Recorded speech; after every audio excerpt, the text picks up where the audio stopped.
Let's talk about temperature and moisture control in mid-century houses. This is one of those topics that seems less exciting and relevant until suddenly it is.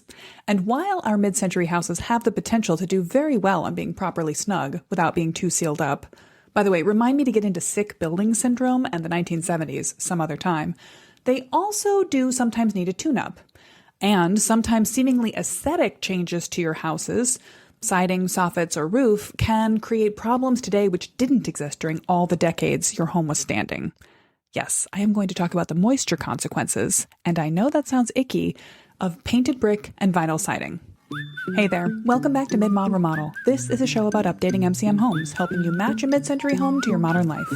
I'm your host, Della Hansman, architect and mid-century ranch enthusiast. You're listening to episode 2204.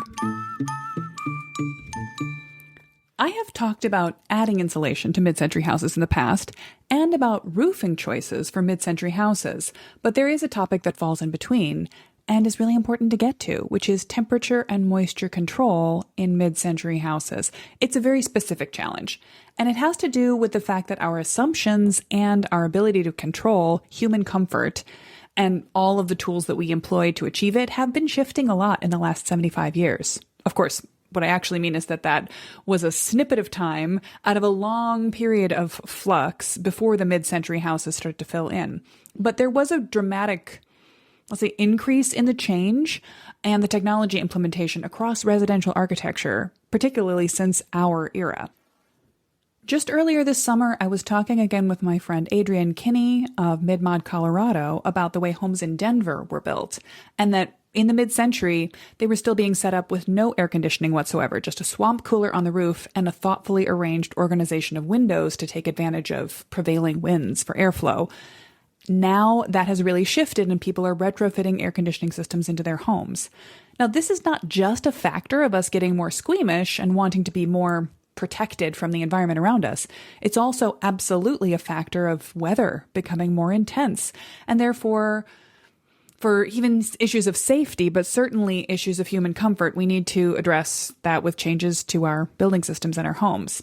But the thing is, once you go from not having an air conditioning unit to having one, it's pretty easy to just hit a button on the thermostat and turn it on for many more situations than you would have if you didn't have it at all.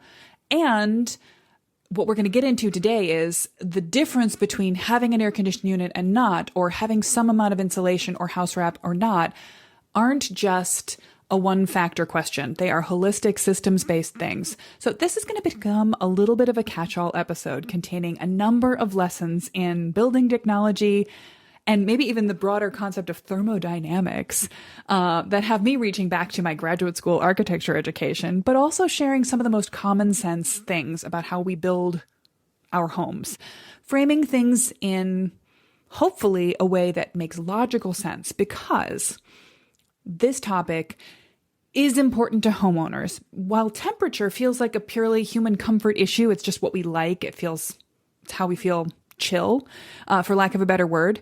I mean, the fact that we use metaphors like chill or cool or warm or hot to describe our feelings gets to how important temperature is to the human experience. But also because temperature and moisture control in mid-century buildings has the potential to be a serious health issue if it's done wrong. When moisture gets out of control, we have mold.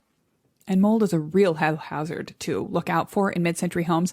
I talked about a bunch of these, and mold specifically, in my two-part series for spooky season back in 2023.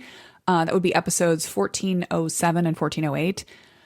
Common health hazards including asbestos, radon, mold, and I believe we also talked about lead paint and VOCs in your home. So all of these things are not things that should keep you up at night fearing for your safety, but things you should be aware of when you are an owner of a mid-century home. And particularly, some of these things can be removed from the house, some of them can be covered up, but mold is something that should be, in the first place, prevented. And we can do that with temperature and moisture control in mid-century design. This is something we want to pay attention to. And if done right, our building systems will prevent it from ever being an issue. If done wrong, we can thoughtlessly create a situation that was a problem when there was never a problem before.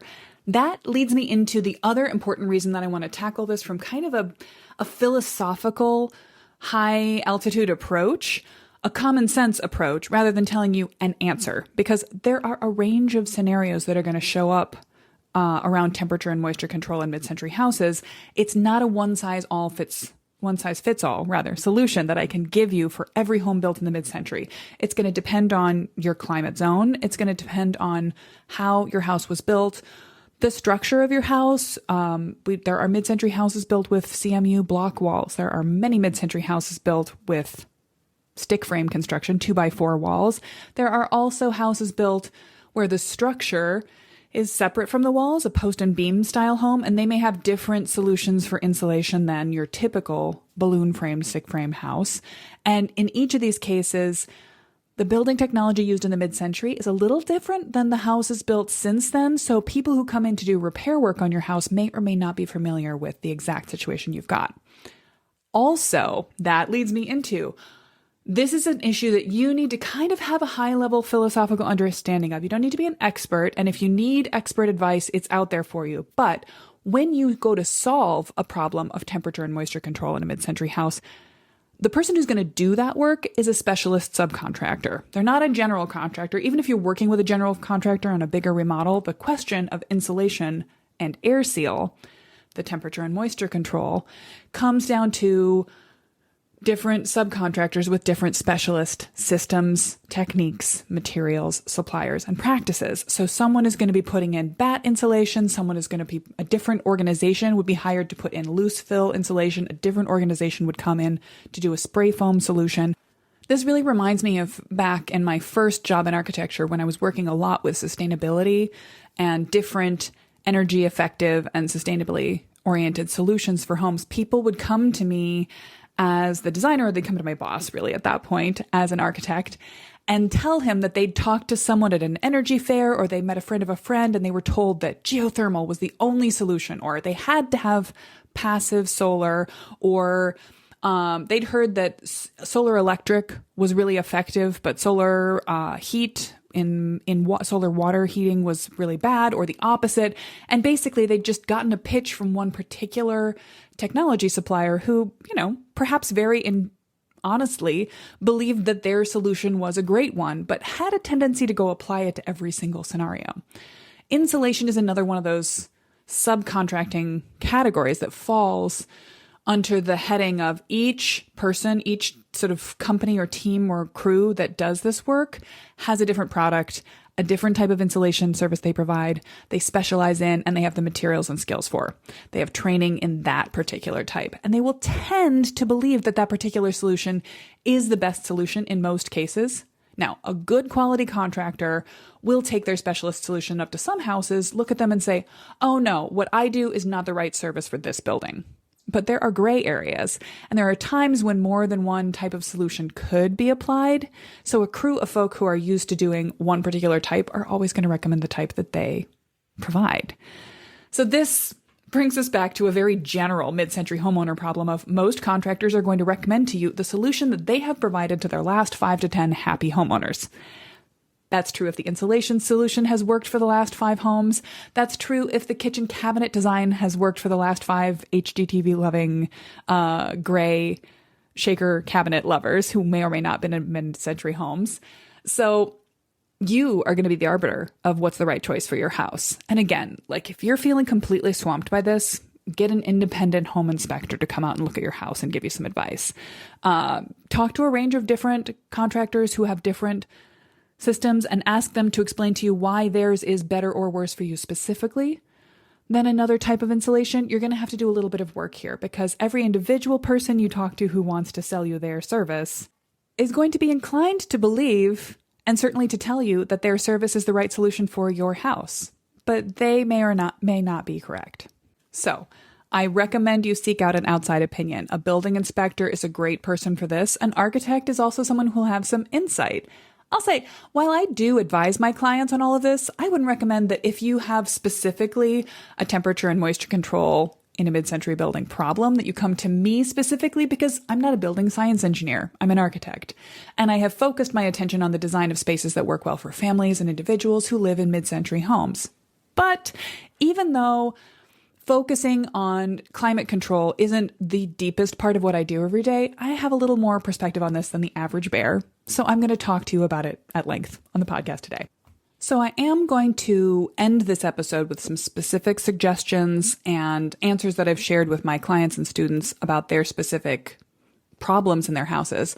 But I'm going to stick to the general, I'm going to stick to the higher level concepts so that you can put these overarching themes onto the individual pieces of advice and sales pitches that you're getting when you deal with this issue in your house. Ultimately, it's going to come down to what we can and can't control. If we're going to tackle an issue of temperature and moisture control in a mid-century building, it's going to come down to a couple of different factors. We can heat or cool the air and to a certain extent the surfaces inside a house. We mostly can't control what's happening in the air outside the house, although there are a few things we can do there to improve air circulation or to use shading devices or to even just well-placed trees to keep a cooler pocket of air around our home. Inside the house, again, we can mechanically dehumidify the air, and we can also circulate the air inside the house. And finally, we can address the question of how much air is being exchanged between inside and outside, which goes to all of the above. So, like I said at the top of the episode, part of the reason this is important, part of the reason the question of temperature and moisture control in mid-century houses is an issue is because the mid-century was a microcosm and a kind of a hinge point of changing building technology over the years. So now I'm going to treat myself to a little bit of a building technology timeline. Once people lived on the savannah. When we were hot, we took off layers. When we were cold, we put on layers or we built a fire. We cuddled and huddled for warmth. But humans are problem solvers. We started coming up with more interesting solutions to the problem of feeling too warm or too cold almost immediately. And different cultures and places in the world, we've solved those problems at varying rates. A lot of attention in America gets paid to the building systems of Northern Europe. But actually, they were pretty slow to get beyond the level of a simple roof to keep the rain off and walls to enclose us and keep us physically safe. In England, up to even just a few hundred years ago, the wealthiest of people were living in relatively uninsulated buildings where they tried to warm up certain rooms with cloth tapestries on the wall, a giant open hearth that did not do a very good job of heating up spaces. The best place to be sitting in a situation like that was on a stone bench kind of inside the fireplace as close to the heat source as possible. And then to augment that, people used things like canopy beds or bed boxes, wooden or cloth structures where people, again, bundled together to create a pocket of warm air at night and keep drafts out. They didn't really worry about moisture control because they weren't able to. There weren't really any air barriers on those buildings. Air was always moving freely in and out right through the walls, taking moisture with it. In other cultures, in Japan, for example, they also have a cold climate, winter, just like in Europe. And people there chose to insulate themselves, specifically in padded, layered clothing, and then to create little pockets of insulation inside of largely breezy, air-flowing, freely homes. So you could sit under a blanket, or you could put a light heat source under a low table and then cover that whole table with a blanket and let a group of people pull up and tuck their legs underneath it. Rather than trying to heat a whole room, you would heat the space where people physically were. Not too far away, with a similar winter climate, Korea took the opposite approach. So a Korean traditional home used a principle of heat rising to warm up a house. Their ondol-style house, that's ONDOL if you want to Google it, or I'll put a link in the show notes. They built their houses up over a crawl space set on stone pillars, and then they would build a fire in a little hearth just outside the perimeter of the house and direct the heat and smoke through the crawl space in a circuitous pattern, which would then travel underneath the whole building and create a radiant floor effect. This is a 2,000-year-old technology. So if you compare that to Europe, they were extremely ahead of the game in human comfort inside of houses. And then there were other climates where the interest was more in cooling rather than heating. So if you think about the technology of buildings in the Mediterranean, it has a lot to do with shade and air circulation and creating air circulation within a building, the sort of courtyard structure that you find common in Northern Africa and Southern Europe along the Mediterranean coast. which we see again repeated in California mid-century buildings, because from Spain it went across to South and Central America and even to North America in the Mexico region. And then it came up along the coast, and we see some of the sort of Moorish design into Spanish design into California culture design influencing the classic California ranch: courtyards, shade devices, air circulation. But all of these buildings were not properly achieving any kind of effective air seal because it wasn't possible. To bring this a little closer to our own era of interest, I'll pick on Frank Lloyd Wright. Good old Frankie gets a lot of praise and borderline adulation for his design skills, pushing the envelope of aesthetic designs and structure and building system technologies, for making a lot out of a little, and for leading the charge on the translation from regular symmetrical sort of colonial style buildings up to an asymmetrical, organic, flowing building that responds to its topographical environment. He was interested in shading devices. He was interested in using local building materials, but he was not particularly interested in human comfort. And on the flip side, Frank Lloyd Wright gets a lot of criticism for designing roofs that leak and building systems that were deeply uncomfortable. Famously, in his own home, he put together an early zero corner window, which today we would do with a lot of technology, but back in his day, he created a visually stunning invisible corner with a window that wraps a 90-degree corner angle. That's simply two pieces of glass mounted very close to each other with a little bit of sap in the gap to create an air blockage. This is a design, or I guess a philosophy, he uses in his Usonian buildings as well, buildings that fall well within the mid-century era and umbrella. They are beautiful, low to the ground, asymmetrical, playful. They contain most of the qualifiers that I would pull as cornerstones of mid-century buildings, and they get a lot of criticism for being uncomfortable, leaky, and not easy to warm or cool. I actually like to use the example of Frank Lloyd Wright's own home as proof that he wasn't just a jerk who designed thoughtlessly for his clients, but rather he was kind of a dinosaur. When we think about him as a Usonian building designer, it's also important to remember that he started out decades before that. He grew up in and personally lived in an era of less thermal comfort and control in buildings. Simply a time when people expected not to be warm inside their house in the winter or particularly cool inside their house in the summer. So this approach to heating up the air inside of a building, but to assume that you're not fully containing it, has been the reality of building systems technology since all of time up until quite recently. Then, in the last few decades, we begin to really assume that we can fully separate indoor and outdoor air and create, in effect, a fully sealed interior environment that we can perfectly control the temperature and moisture conditions for. This has not been altogether a good thing. Now, I'm not going to do a whole episode on sick building syndrome, but as you might infer from the name, it's not a good thing, and it dates from the mid-1970s. The short version of it is that we got to a place we were too good at air sealing our buildings, and we stopped depending on any kind of fresh air replacement. So we just thought, we can have curtain walls. We don't need to have a window for light in the bathroom if we can have a mechanical vent system and artificial lights. We don't need to require as much fresh air in our buildings, and we are going to fully wrap and seal our buildings up and then control all the interior conditions with air conditioning. Now, not only is that a kind of an energy-intensive solution, but we found that when we sealed people into these buildings, along with filling those buildings up with products and technology based heavily on manufacturing that used formaldehyde-treated wood and still off-gassing plastic products, we were basically sealing people into bubbles that were little poison gas chambers. And a lot of people got sick, hence sick building syndrome. The reaction to that from an engineering or a technological point of view is probably the passive house movement, which is most prominent in Europe, but you'll hear about it if you are interested in building technology in the US. Again, this isn't super relevant to the topic of temperature and moisture control in mid-century buildings, nor is it the topic of today's podcast. But the short version of passive house is that the goal is to so thoroughly insulate and air seal a passive house building. The metaphor is often that you can heat it with a candle, or even just with the energy of the people living inside of it. But they also have to pay very serious attention to air-to-air heat exchangers, which allow for a transfer of fresh air in from outside. And then they use technology to make sure that as much of that air as it's being brought in from outside freshly to give us a break from the interior toxins, dust, particles, off-gassing, whatever's inside the building.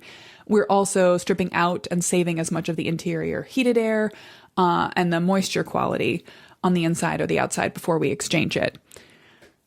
That air-to-air heat exchanger technology is another thing I'm going to make you go look up separately. It's never particularly interested me, but if you're curious, it is it's of benefit, and it's something you might want to look into, particularly if your interest is to dramatically improve the insulation and air seal on your mid-century home, which you might do by taking on something like a full re-siding, attic insulation, foundation insulation project. And it could have dramatic results in terms of your energy use and your human comfort. But make sure that you work with people who are going to help you do that are interested in the whole building systems technology rather than just sealing you in, so that we're thinking about not just the temperature, but also the moisture control effects. So it kind of all comes back around to the question of thermodynamics, the way temperature and moisture move through a mid-century house. That feels very obscure and abstract, but really, I just want to talk to you about the ideas of wrapping up your house warm and sealing the rain, the condensation, the humidity in or out of it in a way that's going to help you make good choices, because this gets to adding insulation to your house during a remodel. It gets to whether you should or should not replace windows. It gets to siding that works well for mid-century houses and which doesn't, and what types of soffit material are appropriate if you are getting into a whole package of something's failing on the roof, so we're going to get a new roofing, we're going to get new gutters, we're going to get new, now we've changed a whole bunch of things about the house. Have you changed systems about your house that have always worked, and now something suddenly does not work? So this came up most recently for me when I got a call about a house that a student has, which has condensation building up as a result of a poorly insulated roof.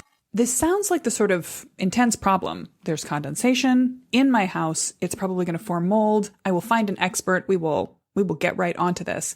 But this is the type of homeowner problem that you are likely to encounter, which if you first run into one very skilled tradesperson whose job is to solve that problem, they pitch you on a solution and you hire them, they confidently take care of it, it can feel like a really easy solution. But if it's slightly more complicated, if you end up talking to a number of different people, this is the kind of area where you might get a lot of different answers. Particularly in this client's case, they felt like their problem would be solved by better roof insulation. And they had, rather than the sort of classic, modest mid-century house with a gable roof and an attic inside, they had a sloped roof with an exposed interior structure and no sort of cavity to fill with insulation. So they started talking to different suppliers of roofing insulation and getting questions about, do you want a hot roof or a cool roof? Which is going to be the best technological material for you? Each person they spoke to had, I don't want to say an axe to grind, had a product to sell and a perspective, and they started to just feel like there was no way for them to get the right answer. So I'm going to talk a little bit about the bigger picture of what we're trying to achieve when we seal and insulate our houses. The temperature and moisture control of mid-century houses is variable depending on some of their qualities, but also has a lot of things in common.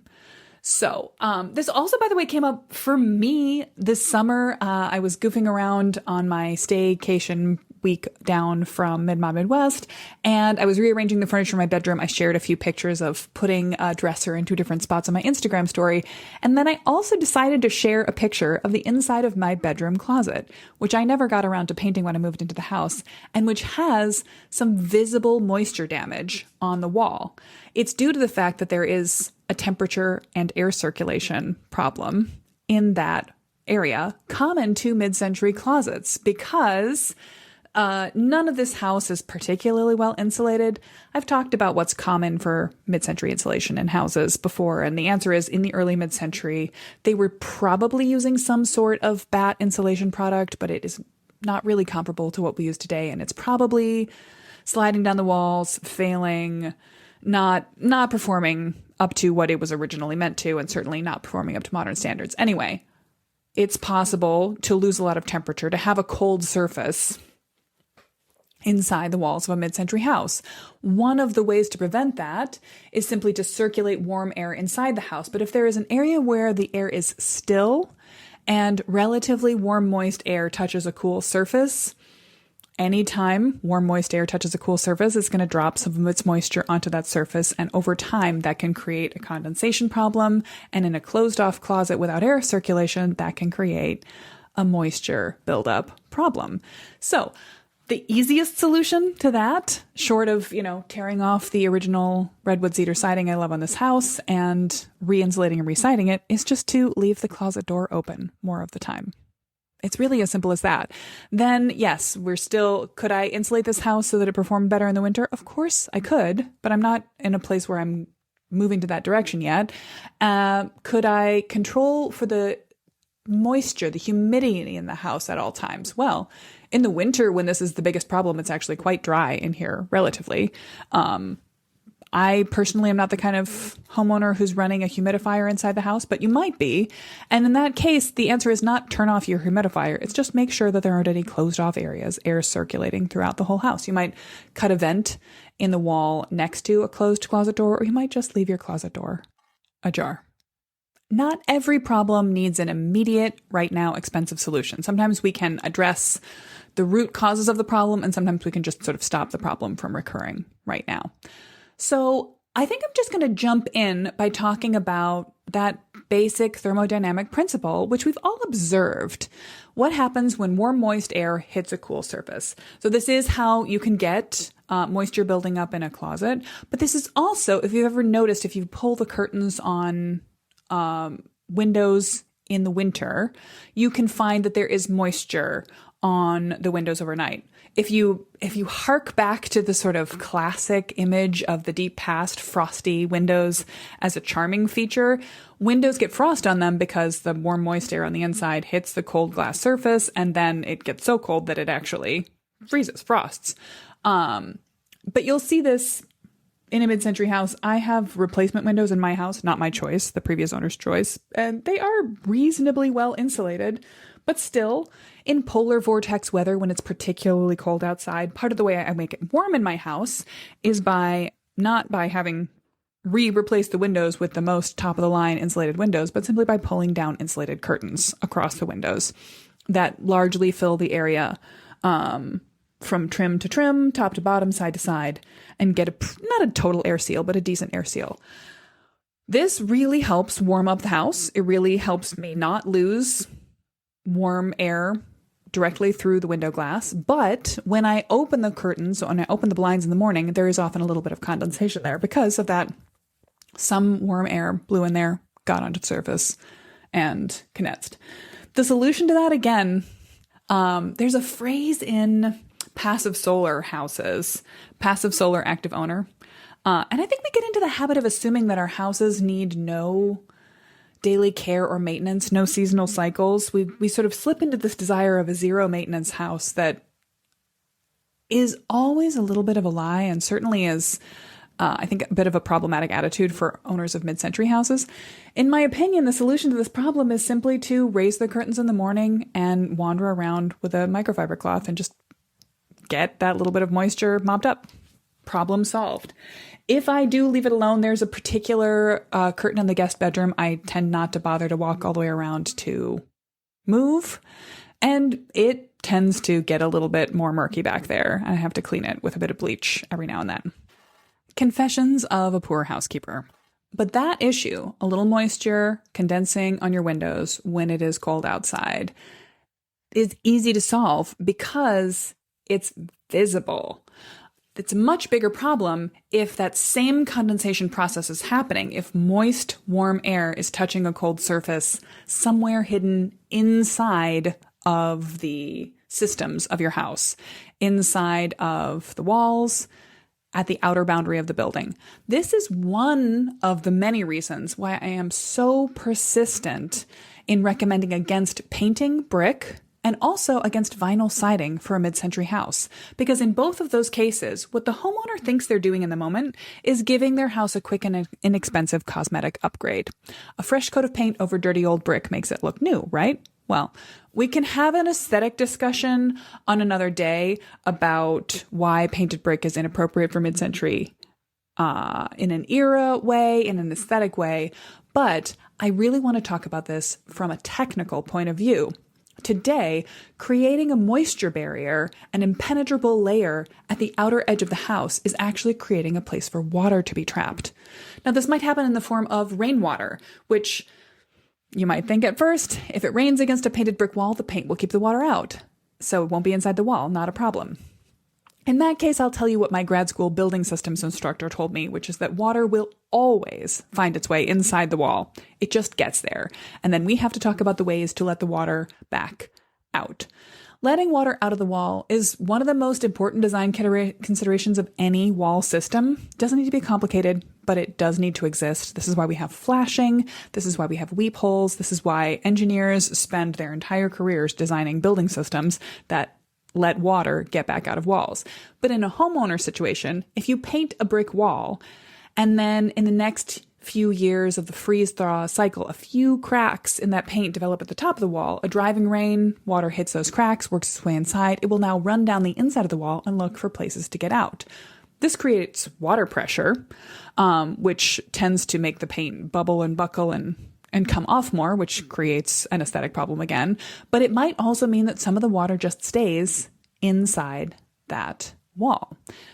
Honestly, sort of best case scenario is that it drips out, that it makes the paint fail, that it creates a freeze-thaw cycle that could crack the brick. It can cause the brick to want to separate from the house that it's been neatly mounted to this whole time. But the problem we're talking about today is temperature and moisture control in a mid-century house. So the issue is water gets in, it's trapped somewhere inside your wall system.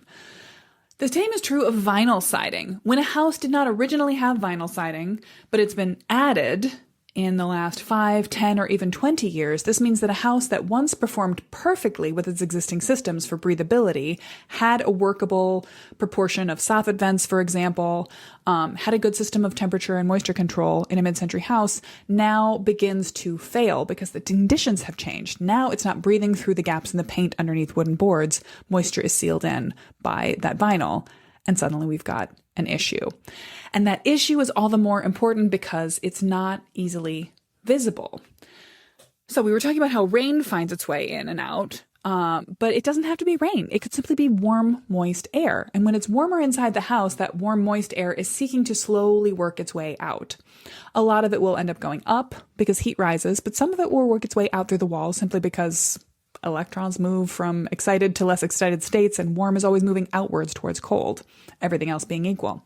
So now you've got warm, moist air from inside the house in the winter slowly working its way out. And there are always places for warm, moist air to work its way out through your walls, around electrical outlets or vent openings or particular areas of concern, or if the rest of the house is intact, but your windows are replaced, there are often little gaps around the trim of your replacement windows that aren't perfectly sealed against the wall, and that's a pathway for air movement. Anyway, now we've got moisture getting into your walls, into the cavity of the wall, into the material of the wall, not just condensing on the inside surface. So wherever that transition point is in the temperature, that's where the water is going to accumulate. It might be against the 2x4 studs of the house. It might be amongst the insulation. If it's thin-stitched insulation, it might not have any kind of air seal. It might also not have any kind of mold or mildew resistance inside of it. Or it could be up against the border of that new surface, the paint on the brick or the inner edge of the vinyl siding. And this is how a mid-century house that has never before had any moisture performance issues can suddenly develop them. A newly vinyl-sided house, actually a vinyl-sided house of any age, it makes it almost impossible to recognize this issue without taking off some of the siding and looking at the inside of it, which is, it's not designed to do. And in a newly painted brick wall, you're not going to have immediate health-related or mold-related issues inside the house, but that moisture accumulation is eventually going to create an aesthetic and a structural issue. You might start to see the bubble and peeling of the paint. You might start to see spalling, which is when the outer surface of the brick starts to break or crumble away. So the fracture is happening not between brick and paint, but inside the brick because there's a moisture issue. This is a real pain to deal with. Or eventually the entire sort of brick chunk might just sort of start to separate from the house itself. Extra moisture trapped inside of a brick wall is going to freeze eventually, almost anywhere in America. Very often if you're here in the Midwest. And eventually that freeze-thaw cycle of swelling and contraction is going to get the paint cracking and flaking right back off that wall. So painted brick looks neat and tidy for the first time, if you like that sort of thing. But painting over cracking and flaking brick does not look neat and tidy. It looks crappy. So as well as being an aesthetic issue for a mid-century house, it is bad all the way. Now, if the moisture drop were happening slightly closer to the inside of the house, inside the insulation or against the studs, for example, now you're getting into a place where you may eventually have an interior air quality issue. Mold and mildew building up on your insulation or your studs. Now, it is very unlikely to actually do structural damage, but mold is a serious issue that needs to be regarded as a health threat. And mold you can't see is in many ways more dangerous because it can build up to any amount without you being aware of it until you actually start to experience noticeable health issues. And health issues might be something that you don't notice and attach to something's wrong in my house right away because they creep up on you. This is a place to take concerns about mold extremely seriously, and if you want to go further, I would recommend that you follow up on the CDC or the EPA websites, which still seem to have a lot of good information. So we've kind of talked around the issue of thermal and moisture control on the main floor, and even though mid-century houses don't have the insulation R-value ratings that modern homes do, it's often not the best area to focus on when you're adding insulation. It's not super helpful to try to make big changes to your thermal control in this area.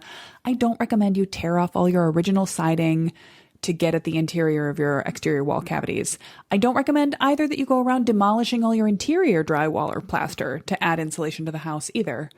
There is a quick fix solution that some companies provide, which involves drilling little holes into your interior walls between each stud so that you can jam a nozzle in there and blow or send in foam that expands into the wall cavity between each 2x4 stud in the wall. This sounds good in theory, but it doesn't work very well for mid-century homes because it's not that there is an empty cavity lacking insulation in there. Usually there's some sort of early proto-bat insulation that's either degraded or never was really going to perform properly, but it's something that's interrupting. So you don't have an empty box to fill up with a good, clean, modern foam insulation. What you have is a sort of a complicated labyrinthine space in there with old BX cable, wiring, ductwork, objects, and maybe sagging or slipping former bat insulation. So you're not going to get a really good, effective, thorough floor-to-ceiling insulation value out of that. And it ends up feeling to me like a bit of a wasted opportunity. There are better places where you can spend the same amount of money and effort to get a better insulation improvement and also a better moisture seal improvement. Let's talk about what's happening below the main floor of the house for a moment. We'll focus on the basement if you've got one. This has come up most recently for several of my clients. Although my ready to remodel students have been asking questions about insulating their roofs and attics, my clients have been having questions or concerns about moisture and temperature in basements.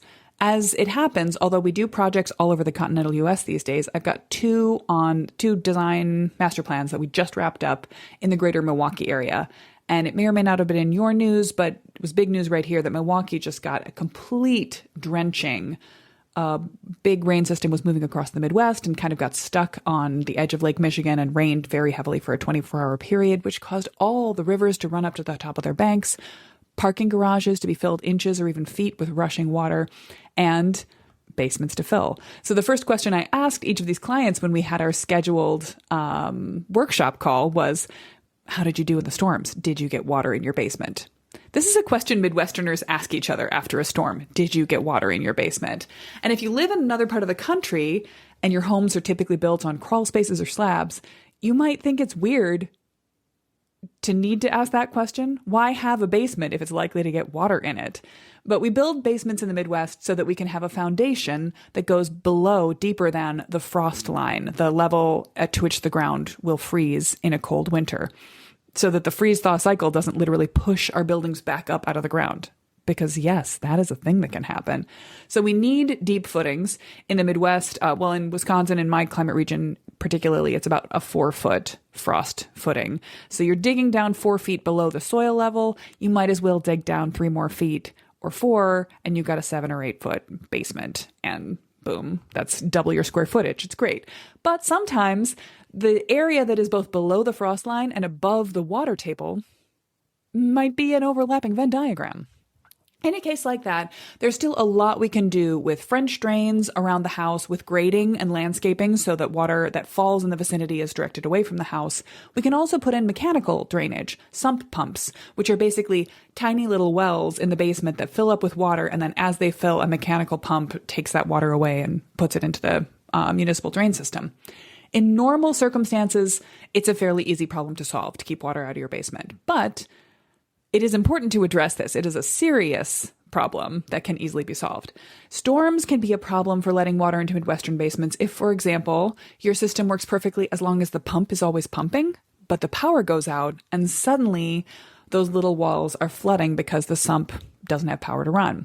So in one of the conversations I had with a client about, did you get water in your basement? They volunteered that their plan before the next storm is to get a generator so that should the power go out, their pumps will not fail. I think it's pretty obvious that you don't want to have standing water in a basement, finished or unfinished. That seems like common sense. Do we all agree on that? Good. Solving that problem is something you can easily get a specialist company to come. They might cut out the outer perimeter of your entire basement slab to put in drainage and install a couple of sump pumps. These are extreme measures, but they're easy to do, particularly in an as yet unfinished basement. And it may very well be that actually at this point, if that hasn't happened already in your house, it probably doesn't need to happen. Most basements in the Midwest of mid-century homes that need a sump pump have a sump pump. Might be needed to be improved on or checked, but you're probably good there. But active flood waters in a basement are only part of the problem. You might also just have moisture accumulating in your basement. Basements can be humid. Moisture from the surrounding soil can seep in as a vapor rather than as water droplets. And also sometimes in a big storm, little bits of water can infiltrate into the basement in some place and accumulate on the floor. In a well-designed basement, the slab should always be oriented with a tiny bit of slope towards either one or several floor drains. So basements should always drain over time. If a little bit of water gets into the house, it's not necessarily a problem as long as it can drain away again. This is a reason, though, where when I am finishing a basement, I never want to put a finished floor material directly onto the concrete slab or directly up against concrete walls. My favorite detail for insulating a basement, and I will put a sketch of this, a drawing of this, into the show notes page, is to keep everything away from the floor and away from the walls. You start with a subfloor that has a built-in plastic spacer beneath it that creates about a 1/4 inch of air gap between the concrete floor and the subfloor, which is OSB or oriented strand board. Then on top of that subfloor, you build your walls and then you put in your finished flooring. And that might be wood or cork, an engineered product, linoleum, tile, what have you. But none of it is directly in contact with the basement floor. And that's because if you ever have that temperature-moisture differential in the basement, which causes water vapor to be dropped from a warmer interior air onto the cold concrete floor, there's a way for that floor to then let the water move away, let the moisture on it roll downhill to the floor drain and leave the basement. This occurrence, what we call, when moisture accumulates on a cold basement surface, we call that sweating. We say that the concrete is sweating. That does not actually mean that the moisture is coming from the concrete. It's actually just being dropped from the air onto it. But it can sometimes look like little beads of water or dampness on the floor. That's not because moisture is coming in. It's just that the concrete surface is cold, the air is warm, the warm, moist air drops its water on the surface. This is why I really like to air gap between the finished floor and the subfloor together, and then the separate space between the concrete floor of the basement, the slab. So circling back up to the different sort of philosophical techniques we have for temperature and moisture control in mid-century buildings, This is getting to a way to control moisture that is, we're going to control what's happening outside the house by directing water away from it with landscaping. We're also going to try to control the actual moisture content of the air inside the house to prevent moisture from accumulating. And this might be with sump pumps. It also might be with air conditioning. And certainly it's going to be in a basement with running a dehumidifier as needed. Mechanical dehumidification might be your whole house air conditioning system, or it might just be you get a dehumidifier unit or several and set them up as needed to run all the time on a sensor with a little drain hose running not into a bucket that can overflow, but right to your floor drain and away. And the third technique we're using to control the temperature and moisture is air circulation. That's because we've got the spacing so that your finished floor and your subfloor are up away from the potentially sweating concrete floor. So head over to the show notes page and check out that sketch detail, because there's also an air gap component between the insulated and furred out basement finished interior wall and the either concrete block or pared concrete foundation wall. In every case, we're just looking for opportunities to not let moisture accumulate on a finished surface. And if moisture is going to accumulate on the concrete foundation or basement slab, it's going to have a way to then be blown away or roll away, so it's not stuck there, creating an opportunity for mold. The other component of a good basement insulation detail that's going to do well for temperature and moisture control is going to be at the rim joist. This is the space, it's sort of the space of the floor between your basement ceiling and your upper floor. There are a number of joists, and at the outer edge of those joists is a piece of wood that's the same height as those joists. It's called the rim joist, and it runs all the way around your house. In some cases, at the rim joist moment, you have the thinnest separation and the least insulated separation between interior air and exterior air. It might just be your outside siding, whatever kind of building wrap or paper or fiberboard that is underneath your siding, and then that rim joist, and that's it. This was the case on my house. And in fact, again, show notes page, I think I'm going to use this as the header image because I love it. I once had to install a vent fan for my basement bathroom. And so I took a 4-inch hole saw and drilled a 4-inch diameter hole through the rim joist of my house to make a spot for the vent fan to exit. And it's really visually interesting to peek into that hole and see the thinness of the separation between in and out. And also, I pulled out the layers and stacked them up, and they look like a cute little, like a macaron cookie or something. There's a common homeowner solution that's a little under-informed and doesn't perform well for this, where you just cut out rectangles of batt insulation and lightly press them into the gap between joists. This does create a little bit of a thermal barrier. It warms up the outer edge of the house and slows down heat loss from the basement. But if you've been paying attention, you'll notice that this is actually an opportunity for hidden moisture accumulation to cause problems, because there's no air barrier at all in that, which means moist, warm air from the interior can move through that sort of process as it wants to, and it could drop off the moisture wherever that drop the moisture temperature differential hits. If it's cold enough, it might be inside the batt insulation, generating moisture in there, or it might be on or inside of the wood of the rim joist, or it might be all the way on the outer edge of the house up against the vinyl siding that's been added in the last couple of years or the last couple of decades, causing moisture to be building up against the outer edge of the wood rim joist, which is particularly bad. That is moisture trapped against a rottable surface. So what can we do to prevent this? We can put in an air barrier, and we want to put the air barrier into the system as close as possible to the warm side, where we can stop moisture from ever needing to drop. The detail I chose for my house is to put up against the rim joist 2 layers of 2-inch thick rigid foam insulation, the pink foam, and then put a nice moisture seal with a bead of caulk around the inner edge. So I have prevented any air from traveling through, or most air from traveling through the rigid insulation or the caulk. It can sort of work its way into the wooden joists, but that's a slower process. So basically, now the temperature change is happening in an air-sealed area away from the warm, moist air of the house. How many times can I say warm, moist air in one episode? My goodness, many times. But that way, moisture will always be dropped on the inner side of that insulation where I can see it, or better yet, it won't be dropped at all because moist air never gets cold enough to need to drop its inherent moisture. Perfect. Again, I'm going to see if I can come up with a sketch or certainly a photograph of what a good version of this detail looks like. If you want to pop over to the show notes page, you can see it there.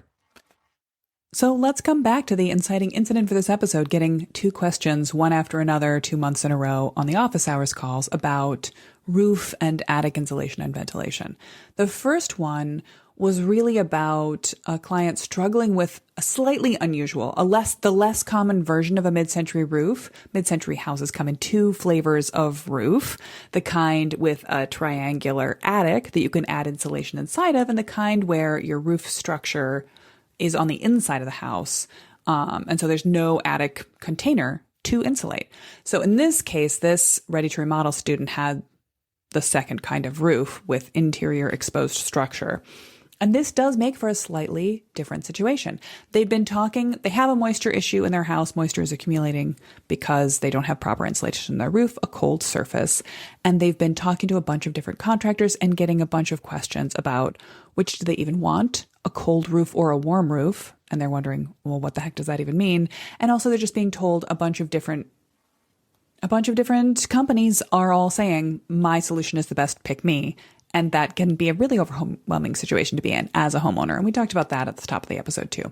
So I'm going to kind of repeat the answer that I shared with this particular ready to remodel student who came in and asked, what can we do? We've got a moisture issue that's accumulating on our roof. We have an exposed structure with no insulation between the trusses. And as each different company is making a different recommendation, there's no consensus. So what can we do to increase the energy efficiency of our single level exposed structure home and hopefully stop this moisture problem from happening too? So this gets to the question of a cold versus a warm roof. And if you start looking at roofing insulation, you'll hear these terms. It only really makes sense, cold versus warm, if you think about the temperature differential in a house in cold weather, when it's colder outside the house than inside the house. In your classic post and beam mid-century house with exposed joists on the inside of the room, that will be a warm roof. Any insulation that's added to that house will be outside of the structure and outside of the thermal envelope, the bubble of the house, versus the classic more modest mid-century structure, the Midwestern ranch house with a little triangular attic. That's a cold roof because the whole attic space is meant to be colder than what's happening inside the house. The temperature barrier, the insulation happens on top of the ceiling of the house, and the roof itself and the attic itself are cold spaces, not warm spaces. So it might be as simple as just, are you dealing with an exposed structure, a post and beam style mid-century house, or an attic style, a classic Midwestern ranch mid-century house? That gives you your answer of cold versus warm roof. It might be slightly more complicated than that, however. If you have a very low sloping, a low pitch roof with an attic, you might or might not be able to get enough insulation into the attic cavity. You may also just have existing systems in place that you want to augment or work with. So you're going to want to ask basically the more thermodynamics based question that we've been talking about this entire episode. Where do you want to create the air barrier and where do you want to create the temperature barrier so that you never get a situation where warm, moist air is right up against a cold surface? And this leads right into the question that was asked the following month, not really as a follow-up, although it was a perfect segue, which was about soffit ventilation. So the soffits are the flat surfaces that extend out from your ceiling and are the underside of the overhanging edge of your roof. And soffits should have vents in them so that air can come up from the sides of the house. And rather than getting sort of stuck against the underside of your roof, it'll be vented in and go up through your attic cavity. Again, if you've got a type 2, if you've got a mid-century house with an attic, not an interior exposed structure, a post and beam house, you want air to be able to circulate through the attic and out through upper exterior vents. Those vents might run along the gable, the top pinnacle of the roof, or they might go out the gable ends, the sort of flat triangular ends of the roof if you have those. In either case, you're trying to use natural stack effect ventilation, the fact that hot air always rises, to keep air moving through your attic and prevent moisture problems inside of the attic. This is helping to maintain a cold roof situation wherein you've created your insulation barrier right on top of the ceiling, and then outside temperature air is circulating through your attic and going out. The roof system itself, the only purpose it's really serving is to create a water barrier. Rain falls from the sky, snow falls from the sky, objects fall from the sky, they hit the roof, they roll down a slope, they leave the roof. In the Midwest, we need a steeper pitch of slope to keep snow from building up on top of the roofs. In drier climates, that's less necessary, and that's why you see a lot more flat roof designs or low slope roof designs in areas where it does not snow. It also, if you were ever wondering about that sort of very picturesque, alpine, almost A-frame style of house, the more the likelihood of a snow load is in the winter of a climate, the more appropriate is a very, very steep roof to make sure that snow sheds right off the roof. Although in certain cases, and I think I've talked about this on the podcast before, snow accumulating on the roof itself can create an insulation, a temporary insulation surface, and can increase the insulation of your house against exterior extreme cold. But that is less useful. Now, it's not always colder outside the house than in. And when it's hot outside, the sun can beat on a dark roof surface and create a very hot condition inside the attic, which again, eventually, even though heat rises, can start to radiate down into your house and heat your house up. And this is why, again, air circulation, when there's hot, there's kind of a bubble. If you don't have enough venting, enough air circulation in your attic, you can create a hot bubble right over your ceiling that will radiate into your house and make your whole house hotter. So how do we prevent that? With soffit vents. And the trick about soffit vents is that you always want to have the air movement going upwards, even if heat isn't rising. You want positive pressure. So more air should come in low, and then a little bit less should be able to get out above. You want more soffit air square footage than ridge vent square footage, so that air is always flowing up and it's never being pushed out and down your soffits. To get just a little bit technical, and yes, I will put this in the show notes page, there's a formula for how much area of soffit vent you should have compared to the area of the ceiling area in your house. So it's generally considered to be 1 square foot of vent for every 150 square feet of attic floor or ceiling in your house. If the attic floor has been thoroughly air sealed and has a vapor barrier between the inside of the house and the attic, that equation is actually more forgiving. It's 1 square foot of vent area for every 300 square feet of attic floor, or in the reverse, you need half as much soffit venting if you have a good air seal. Do you have a good air seal is an important question in this situation. In a modern construction, that means there is actually a vapor barrier. It's usually like a plasticky paper something that's laid on top of the finished ceiling in the house. In a mid-century house, you may actually also still have a good air seal, even though that certainly was not the building standard in the area. If your house has interior plaster finish and a good solid paint, and you've never had any major remodeling work done inside the house, you might have a pretty solid air seal just based on the completeness of mid-century construction standards. If your windows have been replaced or your doors have been replaced, that's less likely to be true. And this, again, to get slightly technical on you, you might want to get a blower door test done on your house. This can sometimes be done for free by grants served by local municipalities, or you can hire an energy efficiency company to come and do one of these. It's a simple operation. It takes just a couple of hours for them to do an energy assay of your house. They might also point an infrared camera at the house and see where you're losing or gaining heat through your windows, through your walls, etc., and give you an estimation of where would be an efficient place to insulate. But a blower door test is going to tell you whether you've got good air seal in your house or not. Why does this matter? Well, it's more important to be controlling what's happening with the heat in your attic if moisture can be going through. Again, we need to know where the moisture barrier of the house is. But if you have a good air seal in your ceiling, then what you want to do with a gable roof is just simple fill blown cellulose insulation can do the job for you. And if not, then you're going to need to think about something that also creates an air barrier. An even more simple way to think about this, though, is when in doubt, you probably need more soffit vents. If your house has its original soffit vents, and they are a very classic mid-century detail, it's just those cute little round plug ones, that are absolutely adorable, they're also probably absolutely non-functional because they fill up with detritus from the attic over the years, and they were at best approximately 0.05 square feet at maximum of an opening. So simple math, you would have needed 66 of them working perfectly, even for a well-sealed ceiling surface, to properly vent the attic of a 1,000 square foot house. You probably don't have 66 of them. If you go and talk to a roofing company about soffit replacement, they're probably going to try to sell you something that they'll just take out your plywood soffits and put in a new vinyl or possibly aluminum interlocking system that has some sort of vent pieces in it. Functionally, that's probably fine. It's not my favorite aesthetic, but it can work as long as you have the right proportion of ventable area. But my personal preference is to notch out one long linear vent that runs the entire length of the roof edge, the sort of gutter line of the house. And that you can really control. It can be relatively narrow because it's continuous, and you can screen over it properly so it doesn't cover up with detritus and get plugged up. And then you can maintain or replace your original plywood soffits. That should be just fine. Now, not everybody has a plywood soffit. Some people have exposed rafter tails. There are more complexities than this, but basically, if you have the mid-century type of house that has a cool roof, you could probably do something about improving the ventilation, the air circulation in there. You can probably add more soffit vents. When in doubt, always add more soffit vents.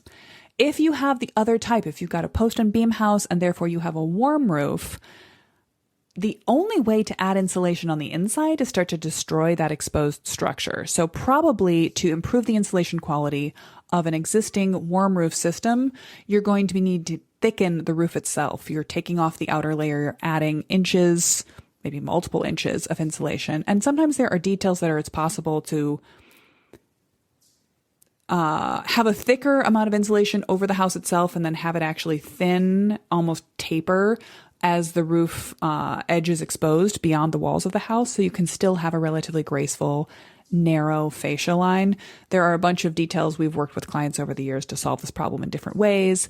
But if you've got a lack of insulation in that type of roof, you're going to be adding it on top. You're putting sort of more hats on top of your hat. Whereas if you have an attic gable and a cold roof style or a cool roof style, you're going to be adding insulation inside of your attic rather than it would be almost useless or counterproductive to try to insulate under the shingle or whatever your finished roofing surface is if you've got an attic. You're not trying to make the attic warm, you're trying to keep the house warm. So I have in no way covered every situation that is possible in a mid-century house, not just in mid-century roofs, but basements, slabs, crawl spaces, insulation. But hopefully by thinking about this on the broader level as the sort of thermodynamic building science approach to temperature and moisture control in mid-century buildings, you've got a little bit more of a first principles understanding of what you're trying to achieve. If you're stuck on this, you're probably best off contacting a building scientist, someone who specializes. Again, I would talk to an independent agency, an independent inspector, rather than necessarily taking your actionable advice from contractors or subcontractors who provide a specific service and therefore will be lightly or greatly biased towards the benefits of that service. But you can also reach out to me if you're a client or a student. I'd be glad to help you with this project. And finding the balance between, yes, we all want to improve the energy performance of our buildings, but also not creating new problems by solving old ones. It is all too common to see that moisture problems can begin in a mid-century era house after decades, 50, 60, 70 years of performing just fine, having no moisture issues whatsoever. We can create new moisture issues by messing with the thermal control, by the insulation of the house, and not properly considering how moisture is going to behave in that system. Long story short, don't paint your brick. Long story longer, just think about where is that boundary between warm and cold surfaces? And I've talked predominantly about how warm houses behave in the winter. This is, in some other climates, much bigger issue for how outside warm, humid air can drop its humidity against the cold surface of a very thoroughly air-conditioned house. That's also something that can happen. So this sort of works in both directions. And in certain climates, we are hot in the summer and cold in the winter. But in Midwestern climates, we generally still focus on that winter performance issue and assume that in summer, air movement is going to solve any kind of major moisture accumulation and therefore molding issues. In any case, hopefully this has given you a little bit more grounding. Hopefully you found this fun. And I had a few why and what and wherefore history digressions to make it not totally technical. And to hit those technical points, I will put some of the diagrams. I'll put a couple of other people's sketches pulled from handy Pinterest searches and the formula for your soffit equation all into the show notes page so you can go grab them there. But I hope that you're feeling a little bit more aware of temperature and moisture control issues in mid-century homes and how specifically in your house you may have noticed things that have happened over seasons repeatedly. And now maybe you have a little bit more of a jumping off point of how to go solve those problems. The show notes for this episode you can find at midmod-midwest.com/2204. And that will also have a transcript of the episode if you want to skim back through what I've been saying in greater detail. Hopefully you'll find it useful.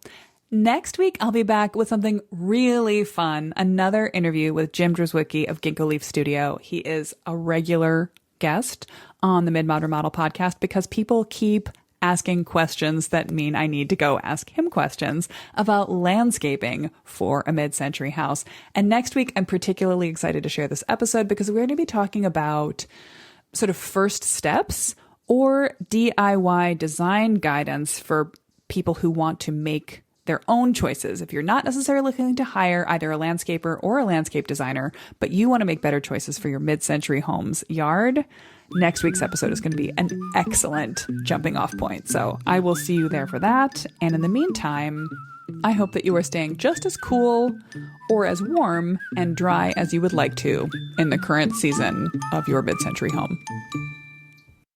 Thanks for listening to the Mid-Mod Remodel podcast. If you enjoyed today's episode, share it with a friend who has a mid-century home, or drop a quick review in your podcast platform of choice to help us find new listeners and more mid-century homeowners. Remember, if you want help planning the best possible remodel for your mid-century home, I'm here to help. And there are 3 easy ways to work directly with me on a great design for your home. You can schedule a consult with me anytime you need one. In a 30-minute Zoom, we can dig deeply into the 1 or 2 issues that have you tied in a knot, or do a quick, comprehensive mid-century house audit. Take me on a tour and ask me your top questions about every space in the house. We'll sort out your next best step. If you're looking for ongoing support to DIY a great plan for your mid-mod remodel, you want to check out the Ready to Remodel program. I'll share the step-by-step mid-century master plan process with lessons, guides, design ideas, and workbooks for every planning stage. And I'll invite you to my monthly Architect Office Hours call so you can get your questions answered as they come up throughout the process. Learn all about setting up your own master plan in my free class, Planning a Mid-Century Remodel to Fit Your Life and Budget. Or if you'd rather have me assess your life and your house, prepare layout options, sketch floor plans and example views for inside and outside spaces, and present you with an array of great possibilities to pick and choose from to develop a perfect, timeless, tailored remodel, well then you're looking for our mid-century master plan package. Learn more about all these ways to work with us at midmod-midwest.com. Catch you next week, Mid-Mod Remodeler.